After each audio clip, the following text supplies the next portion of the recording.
আম্মু, ওই যে শেফালি আছে না, জাস্ট আমার থেকে 1 বছরের বড়। ওর না বিয়ে হয়ে গেছে। হুম। আর ওই যে আমার বান্ধবী আছে না, রোমানা, ওই না প্রেম করে আবার পালিয়েও গেছে। হুম। আর আম্মু, ওই যে তফিকা আছে না, আমার থেকে 4 বছর ছোট। ওই তো আবার শুনছি নাকি প্রেম করে বিয়েও করে ফেলছে। কালকে একটা নিউজ দেখলাম, জানিস? মা তার মেয়েকে কুচি কুচি কুচি কুচি কুচি করে কেটে ডিপ ফ্রিজে ভরে দিয়েছে। তো তুই কি চাস তোর সাথে এমনটা হোক?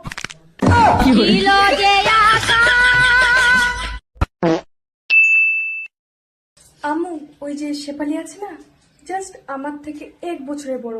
ওর না বিয়ে হয়ে গেছে। হুম। আর ওই যে আমার বান্ধবী আছে না, রোমানা, ওই না প্রেম করে আবার পালিয়েও গেছে। হুম। আর আম্মু, ওই যে তফিকা আছে না, আমার থেকে 4 বছর ছোট। ওই তো আবার শুনছি নাকি প্রেম করে বিয়েও করে ফেলছে। কালকে একটা নিউজ দেখলাম, জানিস? মা তার মেয়েকে কুচি কুচি কুচি কুচি কুচি করে কেটে ডিপ ফ্রিজে ভরে দিয়েছে। তো তুই কি চাস তোর সাথে এমনটা হোক?